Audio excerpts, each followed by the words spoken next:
नमस्कार, मैं हूं शिखरदीप और आप देख रहे हैं news India 24। SSP doctor Manjunath TC ने ऑनर किलिंग का खुलासा करते हुए बताया कि सगे भाई ने 7 माह की गर्भवती बहन को बाजरे के खेत में गोली मारकर हत्या कर जीजा को भी मारने उसके घर चले गए।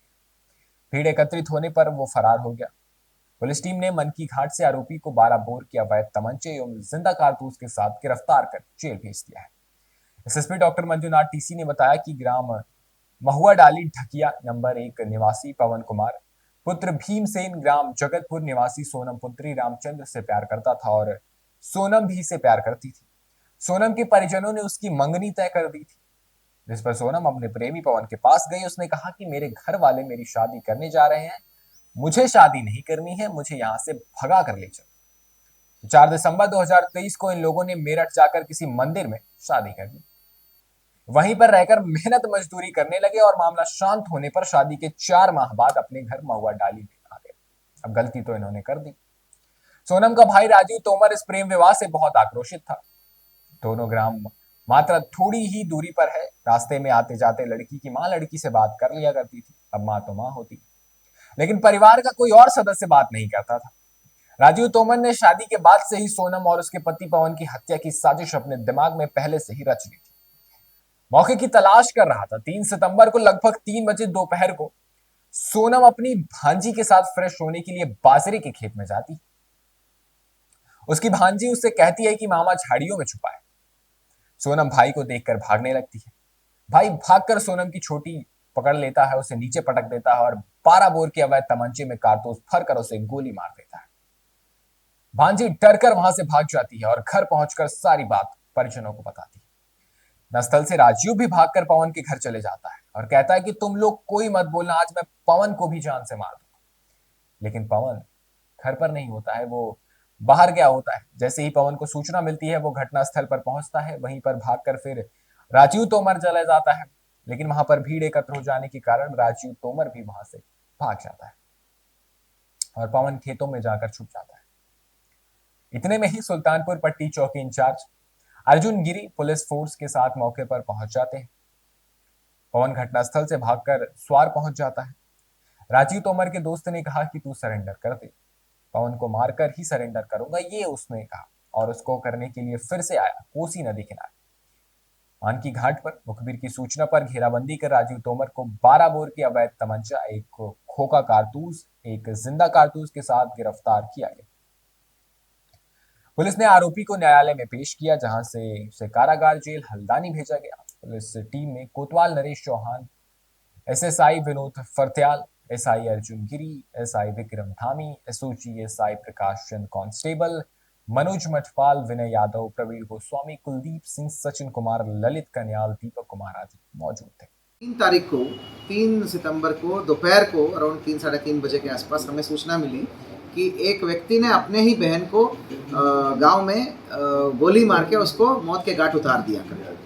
तो जानकारी मिलते ही हमारा ये जो है महुआ ढाली करके गांव पड़ता है, सुल्तानपुर पट्टी के अंदर से जाके नदी पड़ता है। नदी पार करने के बाद कुंडेश्वरी के बगल में जो जंगल है, जो बिल्कुल ट्राई जंक्शन बोल सकते हैं हम, नैनीताल जनपद हो गया और आपका कुंडेश्वरी हो गया काशीपुर थाने का, और आपका बाजपुर का लास्ट गांव है वो तिराहा में, मतलब ट्राई जंक्शन में पड़ता है।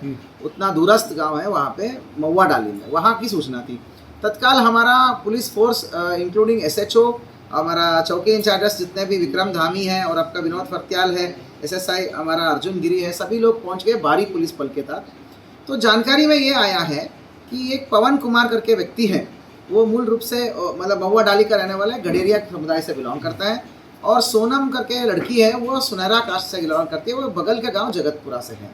तो वो दोनों वही डिस्टेंट दूरस्थ गांव का है, जो लास्ट के गांव है दो का। कहने को काशीपुर बाजपुर कोतवाली पड़ता है, वो बिल्कुल जंगल के बगल में स्थित 2 गाँव हैं। तो 3/9/2023 को लगभग 1 साल पहले ऐसा हुआ था कि ये जो सोनम है और पवन आपस में प्यार करते थे। तो उससे पहले ऐसा हुआ था, इसके सोनम के 4 भाई है, इसमें सबसे बड़ा भाई राजीव है। तो उनके घर में रिश्ता ढूंढने की प्रयास कर रहे थे। उसी समय जो है ये दोनों सोनम और पवन जो है प्यार में थे। तो इन्होंने भाग के वो कहीं पे यूपी में शादी कर लिया, मंदिर में अपने आप, मतलब मंदिर में शादी कर लिया। और उसके बाद कहीं मीरठ में रहने लगे, मतलब मजदूरी करते हुए रहने लगे।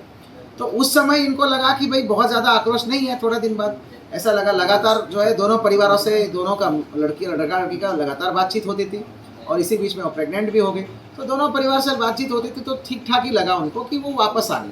तो इन्होंने कहीं पर भी ना पुलिस को, ना कोर्ट को, ना तहसील को, ना वहाँ पे समाज में भी किसी बड़े लोगों से बताना, ऐसा कोई चीज़ नहीं करा। इनको लगा कि भाई ठीक है, अभी दोनों परिवार शांत हो गए, अब सब अपने अपने काम में व्यस्त है, दोनों परिवार वाले हमसे बातचीत भी कर रहे हैं, तो वापस आ गए। पवन के जो गांव है, जो महुआ डाली में आके पवन और सोनम मियाँ बीवी, मतलब हस्बैंड वाइफ दोनों आके रहने लग गए अपने काम से। तो हुआ कि 4 महीने पहले आए तो तब वो 4 महीने की प्रेग्नेंट थी। अभी हाल ही में वो 7 महीने की गर्भवती थी। और लड़की की जो मम्मी है उसकी तो ठीक ठाक बोलचाल थी, लेकिन भाई लोग बोलते नहीं थे, पर बाकी ओवरऑल संबंध नॉर्मल ही था।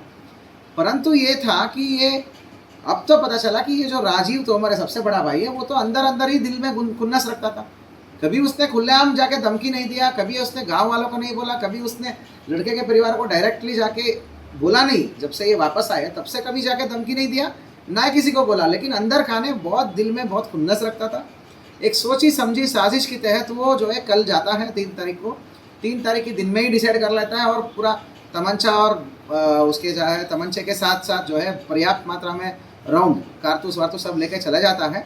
और पहले जाता है वो सीधा वो सोनम के घर में, मतलब पवन के घर में, हस्बैंड के घर में जाता है। उसने जानकारी मिलता है कि वो तो खेत की तरफ गई है फ्रेश होने के लिए करके।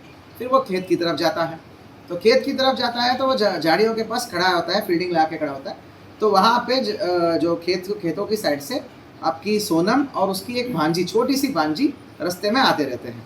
तो आते ही वो आमने सामने दिख जाते हैं। तो वो भांजी बोलती है, मामी देखो वहाँ मामा आ रहे हैं। तो सीधा वो दौड़ के आ गया, वो सीधे आ गया और उसकी बाल पकड़ के ज़मीन में पटक लिया। उसने ज़मीन में पटक के गिरा दिया। गिराने के बाद तमंचा निकाल के उस पर राउंड डाल के लोड करके उसके सीने, मतलब बदन पे गोली मारता है, लेफ्ट चेस्ट पे गोली मारता है और बहुत जोर आवाज़ आती है। तो वो भांजी भाग जाती है। भांजी भाग के पास में ही पवन के घर में चली जाती है। तब ये वहाँ नहीं छोड़ता वो, फिर उसके बाद राउंड लोड करके पवन के घर आता है और पवन के घर वालों को सबको दिखाता है कि तुम लोग कोई बीच में नहीं आओगे, आप पवन कहाँ दिखाओ, मुझे पवन को मारना है।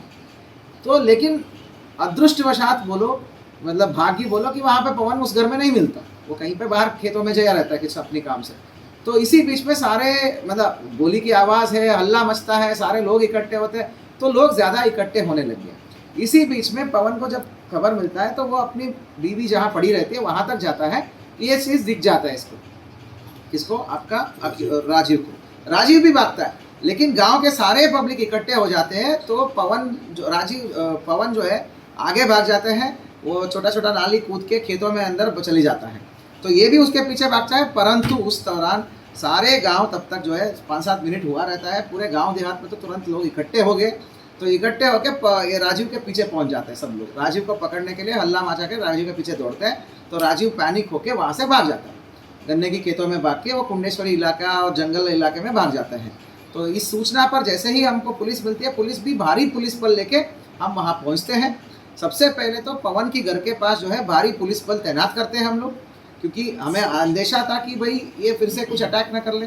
पवन और उसके पूरे घर परिवारों के सामने हमने भारी पुलिस बल तैनात किया, असलेबंद कांस्टेबल, हेड कांस्टेबल तैनात किया, पूरे गांव का कॉम्बिंग किया, लड़के के घर वालों के सबको लाकर हमने विस्तृत पूछताछ करी। तो इससे हो गया, प्रेशर बढ़ गया और हमने पूरा जंगल को कॉम्बिंग करा। तो कहीं वो मिला नहीं। तो उसी बीच में वो फ़ोन स्विच ऑफ करके वो पहुंचता है स्वार में। फिर फ़ोन खोलने के प्रयास करते हैं। तब तक हमारी पूरी टीम उसके पीछे पड़ गई थी। तो इधर शव को कब्जे में लेकर हमने पंचायतनामा पोस्टमार्टम की कार्रवाई करी और उसके बॉडी के अंदर से बिट होता है, जो कारतूस का बिट हो गया और पैलेट्स हो गया, सब निकाला गया। और पंचायतनामा पोस्टमार्टम करने के बाद उसी दिन शाम को हमने 302 का FIR हमने लिख दिया, दर्ज कर दिया। तो अल्टीमेटली जब लगातार हम उसके पीछे पड़े तो ये हमें जानकारी मिला कि ये फिर से पवन को मारने के लिए ही आने वाला था। तो उसने अपने किसी दोस्त को संपर्क करके बोला कि मैं पुलिस में सरेंडर कर लूँगा, लेकिन पहले पवन को मार के सरेंडर करूँगा। तो इस अंदेशा से हमें पता था कि किस तरफ से आएगा, किस रास्ता से आएगा। सर्वेलांस के माध्यम से और मैनुअल के माध्यम से हमें अंदेशा था जिसके यहाँ से वो जिस गांव के यहाँ होते हुए जाएगा। अंततः कल शाम को ये मान की घाट सुल्तानपुर पट्टी से हमारी पुलिस टीमों ने गिरफ्तार कर दिया है। इस आदमी को किसी भी प्रकार का रिपेंट या रिजेंट मतलब क्या बोलते हैं, पश्चाताप या अभी के लिए बस इतना ही। ऐसी तमाम खबरों के लिए बने रहे हमारे साथ और देखते रहे न्यूज़ इंडिया 24।